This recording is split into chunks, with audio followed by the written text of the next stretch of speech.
कितनी दूर कितनी पास। सवाल तो पहला मेरा यह है, बीजेपी कहती है फर्क साफ है, आप कहते हैं बीजेपी साफ है। बीजेपी कहती है समाजवादी पार्टी इस बार 2017 से भी हाफ है।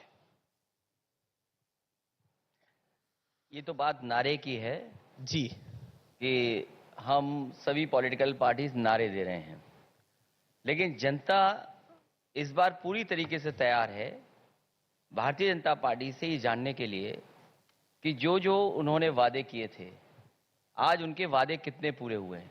इसीलिए मैं साथ उनका संकल्प पत्र लेकर के आया हूं। जो संकल्प पत्र है जी, ये भारतीय जनता पार्टी का है 2017 का। उस समय जिस समय इन्हें जनता के बीच में और चुनाव में जाना था, सबसे बड़ा और पहले पन्ने पे जो लिखा इन्होंने वो कहा सरकार बनने के बाद 2022 तक किसानों की आय दोगुनी हो जाएगी। जब भारतीय जनता पार्टी जनता के बीच में जाएगी, किसान उनसे सवाल पूछेंगे कि क्या किसानों की पैदावार की आय दोगुनी हो गई है कि नहीं हो गई, और वो हिसाब लगाएंगे पिछले भारतीय जनता पार्टी की सरकार में जो महंगाई कितनी बढ़ी है। जब किसान देखता है कि उसकी कमाई आधी हो गई है जी, और महंगाई दुगनी हो गई है, तो उसकी तरक्की नहीं हो रही है। तो इसलिए ये तमाम सवाल वो हैं जो बुनियादी सवाल हैं जिनका जवाब भारतीय जनता पार्टी को देना है, क्योंकि भारतीय जनता पार्टी के पास इन सवालों के जवाब नहीं है। जनता इन्हें नकार देगी। और आपने देखा होगा इनका सांसद विधायक जनता के बीच में कूटे जा रहे हैं। क्या कोई पॉलिटिकल पार्टी ऐसी हो सकती है जिसके विधायक और सांसदों को गांव में न घुसने दिया जा रहा हो? हाल ही में भी उन्नाव के उनके विधायक, एक किसान नेता स्टेज पर चढ़ करके आए, उन्होंने कूट दिया उनको। क्या ये स्थिति होगी भारतीय जनता पार्टी की? अभी तो चुनाव शुरू होने जा रहा है, जनता जब वोट डालेगी। चुनाव शुरू हो गया, तारीखों का ऐलान हो गया, 5 राज्यों की तारीखों का ऐलान हो गया, 10 को नतीजे आएंगे, 10 मार्च को नतीजे आएंगे। सपा कह रही है होली लाल रंग की होगी, बीजेपी कह रही है कि होली भगवा रंग की मनेगी इस बार। एक रंग वाले लोग एक रंग ही सोच सकते हैं, इसीलिए हर रंग को तो आपका भी तो रंग एक ही है, आप भी तो सिर्फ लाल रंग की बात करते हैं। समाजवादी पार्टी ने हर रंग को जोड़ा है जी, इसलिए इस बार हर रंग की होली होगी। होली वही अच्छी होती है जो सब रंगों की हो। ये एक रंगी अच्छा, लोग इस बार जाने वाले हैं। एक सवाल आता है कि अखिलेश यादव अपनी पार्टी के एक स्टार कैंपेनर है, बीजेपी के पास कई स्टार कैंपेनर है, बड़ी मशीनरी है, कैसे लड़ेंगे? देखिए, इस चुनाव को जनता लड़ रही है। जनता देख रही है कि भारतीय जनता पार्टी के डबल इंजन सरकार ने क्या दिया है। और आप तो एक बहुत ईमानदार निष्पक्ष पत्रकार हैं। आप अगर वोट डालने जाएंगे तो क्या सोचेंगे? आपके भी मन में कुछ सवाल आएंगे। तो आप मेरा वोट जानना चाह रहे हैं? मैं वोट नहीं जानना चाहता हूं, जी, मैं आपके मन से यह जानना चाहता हूं कि जब आप वोट डालने जाएंगे तो आपकी प्राथमिकता क्या होगी? आप क्या सोचेंगे? क्या बिजली सस्ती हो, क्या सड़क अच्छी हो? भारतीय जनता पार्टी ने कहा गड्ढा मुक्त सड़कें होंगी। मैं जानना चाहता हूं कितनी गड्ढा मुक्त सड़कें हो गई। भारतीय जनता पार्टी ने कहा कि जानवरों को हम उनके खाने पीने का सब इंतजाम करेंगे, लेकिन आज सड़कों पे क्या घूम रहे हैं? जो सरकार ऑक्सीजन नहीं दे पाई और ऑक्स को कितना सड़क पे छोड़ दिया है। आप देखिए सड़कों पे क्या हाल है। आज ही जब मैं आपके बीच में आया हूं, एक खबर पड़ी है बुलंदशहर में और यूपी में जानवर ने मार दिया, सांड ने दौड़ा के मार दिया परिवार के एक सदस्य को। सबसे ज्यादा घटनाएं इस तरह हो रही हैं, एक्सीडेंट्स हो रही हैं या सांड दौड़ा करके मारा। ये उत्तर प्रदेश हो गया। मेरा जो सवाल था वो मूलतः ये था कि अखिलेश यादव अकेले स्टार कैंपेनर है अपनी पार्टी में, बीजेपी की एक बड़ी टीम है, चुनाव की प्रॉपर मशीनरी है। आपने कल एक इंटरव्यू में भी कहा कि ये डिजिटल रैलियों पे जो नॉर्मल रैलीज पे रोक लग गई है, इसके अलावा डिजिटल प्लेटफॉर्म जो होंगे उससे छोटी पार्टियों को नुकसान होगा। क्यों आप कह रहे हैं, बीजेपी कह रही है कि आप घबरा रहे हैं, डर रहे हैं? ये केशव मौर्य ने बोला। ये उनसे मत पूछिए। समाजवादी पार्टी वो है जिसने 18 लाख से ऊपर और लगभग 20 लाख लैपटॉप बांटने का काम उत्तर प्रदेश में किया था। जी, और शायद जो वो बोल रहे हैं वो लैपटॉप चलाना नहीं जानते। अभी तक तो मैं सोचता था कि हमारे बाबा मुख्यमंत्री जी नहीं जानते हैं, अब तो लगता है कि डिप्टी सीएम भी चलाना नहीं जानते लैपटॉप। सवाल ये है, आप कितने भी लोग लेके आ जाइए, उत्तर प्रदेश की जनता बदलाव चाहती है। जो महंगाई बढ़ी उसका जवाब क्या है?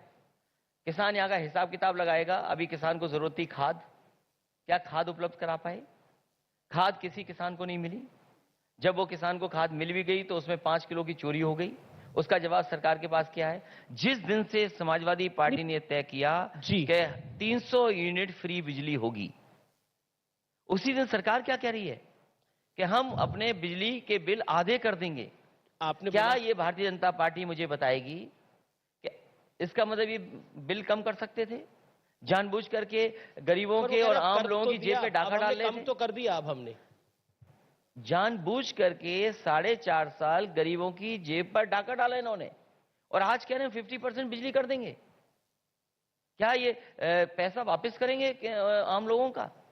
इसका मतलब ये है कि अगर आज 50% सस्ती बिजली कर रहे हैं, इसका मतलब ये है कि ये सस्ती बिजली दे सकते थे, लेकिन सस्ती बिजली नहीं दी। इनकी नीयत साफ नहीं है, और नीयत साफ इसलिए नहीं है कि हमारे मुख्यमंत्री आज तक बिजली के कारखाने का नाम नहीं रट पाए। उनके दिमाग में नहीं आता बिजली का कारखाना क्या है। वो इसलिए दिमाग में नहीं आता पर क्योंकि वो बिजली कहते हैं नहीं कि देना आपके चाहते दौर हैं। में तो बिजली आती ही नहीं थी, इस बार अब बिजली आती है तो शिकायतें कुछ हो जाती हैं। ये अब बिजली आती है, कहते इसीलिए हैं मैंने आपके दौर में कहा- बिजली नहीं आती थी, इसीलिए मैंने कहा सबसे ईमानदार कट पत्रकार लंबे आप- लगते थे। सबसे ईमानदार सच्चे पत्रकार आप हैं, निष्पक्ष पत्रकार हैं। जी। और कम से कम आपको तमाम वो आकलन करना चाहिए कि बिजली के कारखाने किसने बनाए। मैं नाम गिनाता हूं। जी, जी, जी। मैं, क्योंकि मुख्यमंत्री जी भी आएंगे इसके बाद, जी, जी, उन्हें जी। जवाब देना होगा। ललितपुर में 3x660 super critical thermal plant हमारी सरकार में बना। इसके बाद हरदौगंज में 660 सुपर क्रिटिकल प्लांट बना। एटा में प्लांट लग रहा है 3x660 super critical thermal plant लग रहा है। मेजा की तमाम प्लांट जो एनटीपीसी के थे, प्राइवेट थे, उनके रास्ता साफ किया, वहां प्लांट बिजली का लग रहा है। आपका निवली लिग्नाइट, अगर सरकार सही से ईमानदारी से काम करती तो कानपुर देहात में एक प्लांट लग गया था बिजली का। तो ये तमाम बिजली के कारखाने जो लग रहे थे, ये सरकार अगर लगा देती तो उत्तर प्रदेश के किसानों को, आम लोगों को और व्यापारियों को इतने महंगी बिजली नहीं देनी पड़ती। लेकिन इन्होंने कोई रुचि नहीं ली उस पर, अकेले अकेले और उसका परिणाम ये हुआ कि आज सबसे महंगी बिजली उत्तर प्रदेश के लोगों को देनी पड़ रही है। अखिलेश जी, क्योंकि मैं ये सोशल मीडिया वाला सवाल इसलिए पूछ रहा हूं, आपने एक इंटरव्यू दिया और उसमें बोला कि सोशल मीडिया पे जो है वो बड़ी पार्टियां ज्यादा मजबूत है, आपका इशारा बीजेपी की तरफ था। वो इसलिए था, अभी 2 दिन पहले एक भारतीय जनता पार्टी के वो सदस्य भी हैं, पदाधिकारी भी हैं पार्टी के, उन्होंने एक झूठ तस्वीर ट्वीट की। अब उनको करोड़ों रुपया मिलता होगा, क्योंकि जिस पैकेज के साथ वो बैठे होंगे, जिस पैकेज के साथ वो पार्टी में, वो करोड़ों रुपए लेते होंगे। करोड़ों से कम में तो नहीं काम करते होंगे। बीजेपी कहती है उनके यहाँ तो सब निष्ठा से काम करते हैं, पैसों के लिए नहीं। ये उत्तर प्रदेश की जनता जानती है कि उत्तर प्रदेश का 6 लाख करोड़ का बजट था। आज भी उत्तर प्रदेश की सबसे ज्यादा बिजली महंगी है, सड़क में गड्ढे हैं। इतने बड़े पैमाने पे नौजवान कभी बेरोजगार नहीं भटके होंगे जितने भारतीय जनता पार्टी की सरकार में हुए। और इन पे अगर पैसा था, मैं ये जानना चाहता हूं, लखनऊ शहर में हम बैठे हैं जी। जितना समाजवादी सरकार ने मेट्रो बनाई थी उतनी ही बनी हुई है, जहां तक जाती है वहां से वापस आ जाती है। अभी तक 4.5 साल में डबल इंजन की सरकार ने वो मेट्रो को आगे नहीं बढ़ा पाए। जो समाजवादी पार्टी ने स्वीकृत की थी कानपुर की मेट्रो, वो समाजवादी सरकार में स्वीकृति वही पूरी हुई है। आगरा में वही काम चल रहा है जो समाजवादी पार्टी की सरकार में स्वीकृत थी। नोएडा से ग्रेटर नोएडा वही मेट्रो काम हो रहा है जो समाजवादी सरकार में था। बनारस में भी स्वीकृत किया था। मैं ये जानना चाहता हूं, समाजवादी सरकार में पूरा डीपीआर बन गया था मेट्रो का, वाराणसी का, आखिरकार इस सरकार ने काम क्यों नहीं पूरा किया? और ये मेट्रो में इसलिए बना रहे हैं, एक तो मॉडर्न और आज के समय के हिसाब से लोगों के लिए सुविधा है, एनवायरनमेंट के लिए भी सुविधा है, लोगों को आराम से पहुंचने का मौका मिलता है। वो कह रहे हमने तो इसके साथ साथ वो कह रहे हमने तो कंप्लीट कर लिया। इसके साथ साथ जहां कहीं भी मेट्रो बनी है, हजारों नौजवानों को नौकरियां मिली हैं, हजारों इंजीनियर्स को नौकरी मिली है। अगर आप लखनऊ का उदाहरण लेंगे, केवल मैं अभी कानपुर का उदाहरण नहीं दे रहा हूं, नोएडा के उदाहरण नहीं दे रहा हूं। शिलान्यास भी हम करते हैं, उद्घाटन भी हम करते हैं। उन्होंने ये कानपुर मेट्रो के लिए कहा। भारतीय जनता पार्टी से बड़ा झूठ कोई नहीं बोल सकता। क्या वो ये स्वीकार नहीं करेंगे कि जिस समय मेट्रो का कानपुर का शिलान्यास हुआ था, उन्हीं के सांसद मुरली मनोहर जोशी नहीं थे जो आज देश के वाइस प्रेसिडेंट हैं? वो उस समय उस विभाग के मंत्री थे, वो मंच पे थे, मैं मंच पे था।